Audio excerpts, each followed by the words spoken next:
To the channel, guys. It is Mike, and this is the Variety Show, and I'm back with another video. And today, I am going to continue doing my history of pro wrestling, but this episode, I am going to talk about a specific person, and he is regarded to be the first ever African American wrestler. Well, you can't really say the first because I'm pretty sure that it was first, but he was actually the first recorded African American wrestler. So hit that like button and subscribe. And also, I know it's been a long time since I did this, and I will be bringing out more videos of the history of pro wrestling because it seemed like you guys really like those videos. But like I said earlier in this video, I'm going to just talk about him and also I am going to be doing other videos. The next video I'm going to do, I'm going to talk about Colonel James H. McClarkin, also his contributions to the wrestling industry, and pretty much I'm going to talk more into the first ever world champion, which is George Heckersmith. But like, comment, and subscribe, and we'll go on to this video. And also, the very first video of the history of pro wrestling will be in the link in the description where I talk about the early pioneer of wrestling and also the carnival circuit of wrestling, pretty much the embryonic stage of wrestling. So before I start with this video, I would like to thank my sponsors at Intimate Aroma, where you can get premium cologne, Polo Red, Versace, anything that you want, Tom Ford, and use my discount, all capital letters, MVS show, one word, all capital letters, and it'll give you 15% off your first purchase.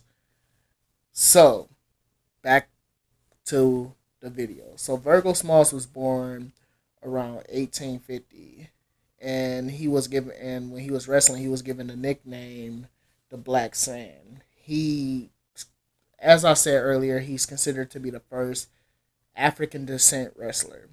He started boxing in 1870. I'm sorry, 1870, and but his wrestling career, which is started around around 1881. He was a collar and elbow tie up. That was the style that he will use. If people don't know what a collar and elbow is, whenever you watch a wrestling match today, when they lock up for the first time, that's a collar and elbow. That was the style that he was with. That he was in. So his wrestling career, like I said earlier, started in 1881, and he was in a collar and elbow match against Mike Horgan.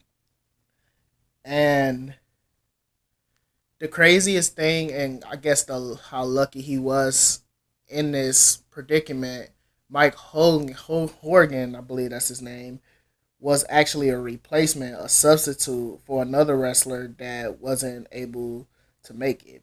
So even though Virgo Smalls lost the match, Mike Horgan was so impressed and he eventually trained him. And his long career that he wrestled, he won over 63 matches between 1882 to 1892. And also, he was the Vermont Collar and Elbow champion twice. That's how many times he won it. So this dude started to pick up huge steam his whole career. Also, during this time, Richard K. Fox, which I'll talk about in another video to become more,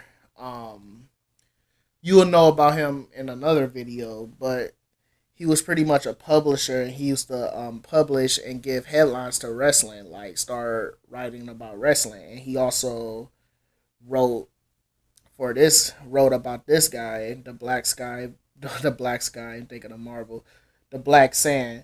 Now his publisher was the National Police Gazette.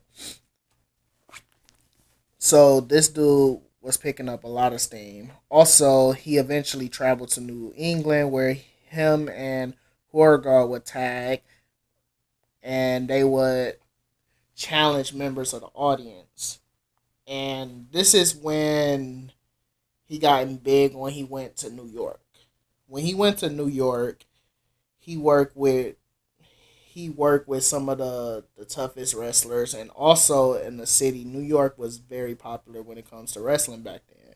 So he he wrestled at this club called the Tavern. Well, it was a tavern named the Bostel of Boring. It was owned by a former boxer, Oring, um, George Hagen. That's his name. So he started building up, going up the ranks, winning matches. And on September '82, this is probably another famous match that he went against a guy named Billy McCallum. I believe that's how you pronounce his name.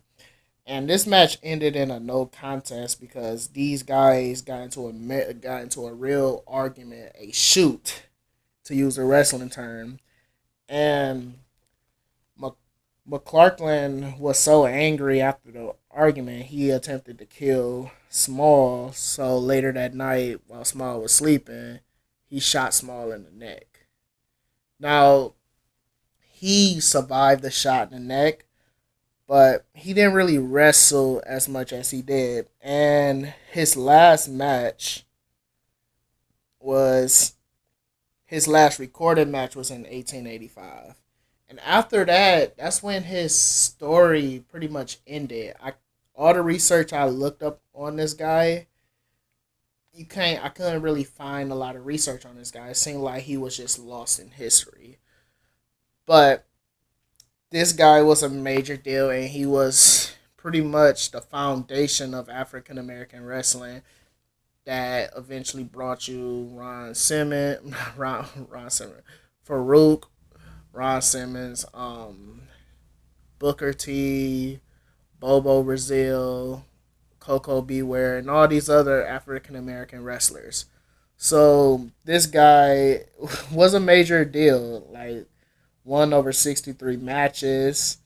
Also he was the Vermont Collar and Elbow champion twice. Like, a real pioneer in the wrestling industry. So that'll do it for this video, guys. Tell me what's your thoughts on this guy, VIro Smalls, VIRO Smalls, SMALL. Now, give me your thoughts on this guy. Have you heard of him before? Is this news for you? But yeah, remember, hit that subscribe button if you want to see more. Also, in the link in the description, you'll find another video which is episode 1 of the history of pro wrestling. This video will be in that playlist also. So yeah, remember intimatearomas.com and use my code MVS show, all capital letters, one word, to get 15% off your first purchase on any cologne, and also if you want to get some merch as well. No, I think it's just a cologne. So go ahead, shop. And also, I'm coming back. I'm making more and more videos. I am currently busy with work. That's the reason why I haven't uploaded. But yeah, guys, that'll do it for this video. Like, comment, and subscribe, and I am out. Peace.